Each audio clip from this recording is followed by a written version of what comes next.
नमस्कार बंधुगण आमर पुराणा पीढ़ीर लोक माने निज जीवन में 100 दीपावली देखि पारुथिले अर्थात 100 वर्ष पर्यंत बंची पारुथिले। मात्र आजिर जुगरे 60 किंबा 70 वर्षर जीवन मध्य बहुत बोली विवेचना करा जाए। ता सहित जो लोक माने भल हुअंती सेमाने तो आहुरी कम बयसरे एही दुनिया छाड़ी मृत्युवरण करंती। आपण माने लोकंकु कहिबार सुनिथिबे जे भगवान भल लोकंकु शीघ्र बुलाई नियंती, किंतु आपण जानंती कि एपरि काहेकि हुए? कहीं परोपकारी और सज्जन लोक माने दुष्ट और पापी लोकों तुलन में शीघ्र मृत्यु प्राप्त होती। आपण माने लोकों कहबार शुणिथिबे एते भल मनीष को एते शीघ्र मृत्यु कहीं आसिला आ से दुष्ट पापीटी एपर्यंत कहीं मरु नाही। एहार किछि कारण अछि। आम शास्त्र रे ए विषय रे विस्तृत वर्णना रही। आजिर एही वीडियो रे आमे सही शास्त्रीय आधार माध्यम रे एही प्रश्नर उत्तर खोजिबाकू चेष्टा करिबा। ता पूर्वरु आपण एही वीडियो को निज बंधु माननकू अवश्य शेयर करंतु, कारण ज्ञान और खुशी बांटिले ही बढ़े। तेबे चालंतु वीडियो आरंभ करिबा। ज्योतिष शास्त्र अनुजाई गीतारे भगवान कहिसंती जे व्यक्ति जन्म नेइछि ताहार मृत्यु निश्चय हेबो। आम सनातन धर्म रे एहा मान्यता रहिछि जे कोनसी व्यक्तिर जन्म हेबा पूर्वरु ही एहा निर्धारित होई जाय जे ताहार जन्म केउठी हेबो, ताहार पितामाता किए हेबे, ताहार विवाह काहा सहित हेबो, एपरि कि ताहार मृत्यु केउठी ओ केबे हेबो, सब निर्धारित। समस्त धर्म रे मृत्यु को एक अटल सत्य माना जाए। जिए जन्म नेइछि ताकू एक ना एक दिन मरिबाकू ही हुए। जीवन और मृत्यु भगवानंक हातरे। आपण शुणिथिबे जेतिकी चाबी भरी रख सेतिकी चले खेलना। आमे सेही खेलना जहार चाबी भगवानंक हातरे थाए। हिंदू धर्म रे मान्यता जे भगवान प्रत्येक सज्जन मनीष को कौनसी ना कौनसी उद्देश्य रे एही मृत्यु लोक को पठांती।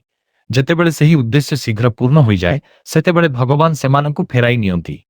अर्थात सज्जन लोकंक मृत्यु मध्य सेमानंक सत्कर्म उपरे निर्भर करे। कलियुगर लक्षण रे मध्य कुहा जाइछि पापात्मा अधिक वर्ष बंचिबे और पुण्यात्मा शीघ्र एही लोक त्याग करिवे।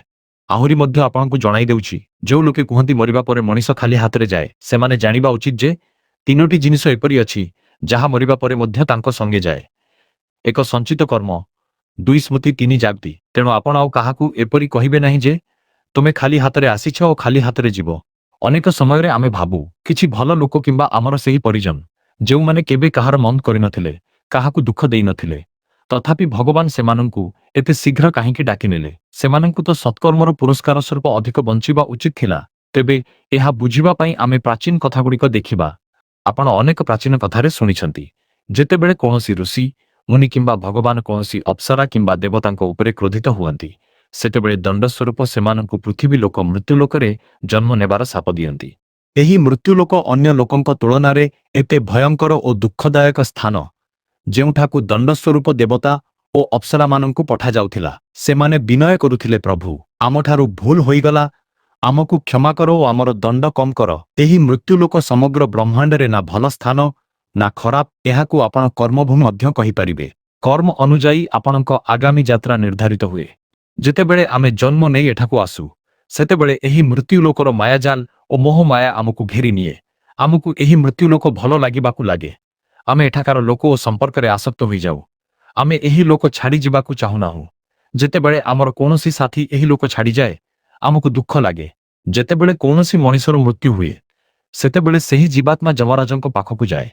सेठारे ताहार कर्मर लेखा जोखा हुए।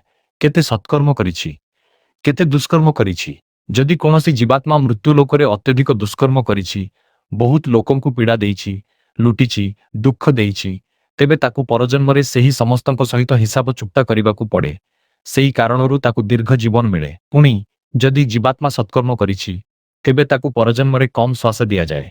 अनेक कुहंती भल काम करुथिबा लोककु दीर्घ जीवन मिलिबा उचित आउ खराब काम करुथिबा लोककु कम जीवन मिलिबा उचित। किंतु भगवानंक व्यवस्था अत्यंत उत्तम, कारण एही मृत्यु लोकरे रहिबा और जीवन बिताइबा आमर लक्ष्य नुहे। आम जीवात्मानंकर अंतिम लक्ष्य हेउछि परम पवित्र होई मोक्ष प्राप्ति और परमेश्वरंक सानिध्य लाभ।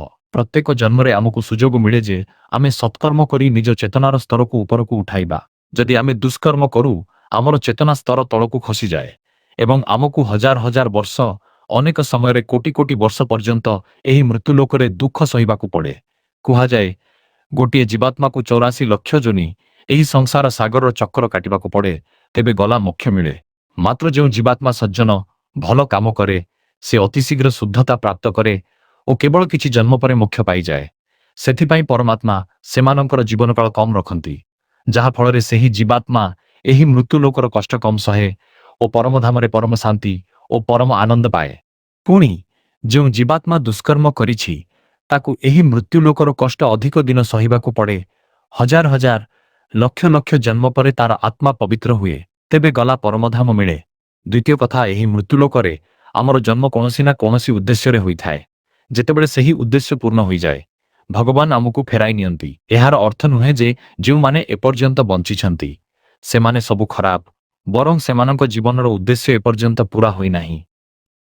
ବନ୍ଧୁଗଣ, ଆପଣମାନେ ବୁଝିପାରିଲେ ଯେ ସଜ୍ଜନ ଲୋକଙ୍କର ଶୀଘ୍ର ମୃତ୍ୟୁ କାହିଁକି ହୁଏ। ତେଣୁ ଆମର ଯେଉଁ ପ୍ରିୟଜନ ଅତି ଶୀଘ୍ର ଏହି ଲୋକ ଛାଡ଼ିଗଲେ, ସେମାନେ ଅତ୍ୟନ୍ତ ପବିତ୍ର ଆତ୍ମା ଥିଲେ। ଯେତେ ଦିନ ପର୍ଯ୍ୟନ୍ତ ଆମେ ସେମାନଙ୍କର ସାନ୍ନିଧ୍ୟ ପାଇଲୁ, ସେତେ ଦିନ ଆମର ସୌଭାଗ୍ୟ ଥିଲା। ସେମାନଙ୍କ ମୃତ୍ୟୁ ପରେ ଆମେ ପ୍ରାର୍ଥନା କରିବା ଉଚିତ ଯେ ସେମାନଙ୍କ ଆତ୍ମା ଯଥାଶୀଘ୍ର ପରମଧାମ ପ୍ରାପ୍ତ ହେଉ ଓ ପରମ ଶାନ୍ତି, ପରମ ଆନନ୍ଦ ଲାଭ କରୁ। ଏହି ଜନ୍ମ ମୃତ୍ୟୁର ରହସ୍ୟ ଏତେ ଗଭୀର ଯେ ଦେବତାମାନେ ମଧ୍ୟ ଏହାକୁ ଠିକ୍ ଭାବରେ ବୁଝିପାରନ୍ତି ନାହିଁ। ତେଣୁ ବନ୍ଧୁଗଣ, ଆଜିଠାରୁ ନିଜ ଜୀବନକୁ ସାର୍ଥ କରିବା ପାଇଁ ନିଜର ଭୁଲ ଅଭ୍ୟାସ ଛାଡ଼ି ଭଲ ଅଭ୍ୟାସ, ଧର୍ମ ଓ ତପସ୍ୟାରେ ମନ ଲଗାନ୍ତୁ। କାରଣ ଈଶ୍ୱର ସର୍ବଶକ୍ତିମାନ, ସେ ହିଁ ଆମର ବେଡ଼ା ପାର କରିପାରିବେ।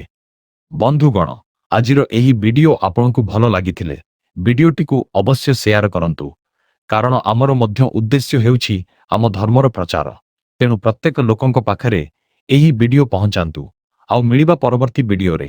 ସେ ପର୍ଯ୍ୟନ୍ତ ନମସ୍କାର।